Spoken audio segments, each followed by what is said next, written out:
La dernière caractéristique mentionnée dans Galates 5, 22-23 est le fruit de l'esprit, la maîtrise de soi. Le fruit de l'esprit est le changement de caractère qui se produit grâce à l'œuvre du Saint-Esprit en nous. Nous ne devenons pas chrétiens par nous-mêmes et nous ne pouvons pas grandir par nous-mêmes. Philippiens 2,13 dit que c'est Dieu qui produit en vous le vouloir et le faire, selon son bon plaisir. Toute bonne chose que nous faisons est le fruit de l'œuvre de l'Esprit dans nos vies. Romains 6,6. Une définition du péché complet, un besoin légitime par des moyens illégitimes. Sans la puissance du Saint-Esprit, nous sommes incapables de savoir et de choisir la meilleure façon de répondre à nos besoins. Même si nous savions ce qui serait le mieux, comme ne pas fumer, un autre besoin, comme le confort, prendrait le pas et nous asservirait à nouveau. Lorsque nous sommes sauvés par le sacrifice du Christ, nous sommes libres. Galates 5.1.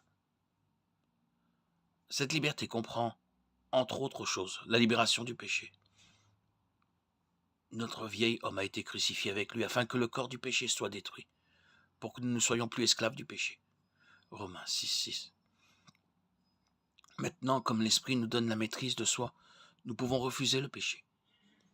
Les croyants ont besoin de maîtrise de soi parce que le monde extérieur et les forces intérieures continuent d'attaquer. Romains 7, 21-25. Comme une ville vulnérable, nous devons avoir des défenses. Un mur autour d'une ancienne ville a été conçu pour empêcher l'ennemi d'entrer. Des juges aux portes déterminaient qui devait être autorisé à entrer et qui devait être autorisé à en sortir. Faut-il rester dehors? Non. Des soldats et des portes ont imposé ces décisions. Dans nos vies, ces défenses peuvent inclure la maîtrise de soi, même naturellement, la persévérance. Car nous valorisons le bien à long terme plutôt que la gratification immédiate du monde. La maîtrise de soi est un don qui nous libère. Elle nous permet de profiter des bienfaits d'un corps sain. Elle nous permet de nous reposer dans la sécurité d'une bonne intendance. Elle nous libère d'une conscience coupable.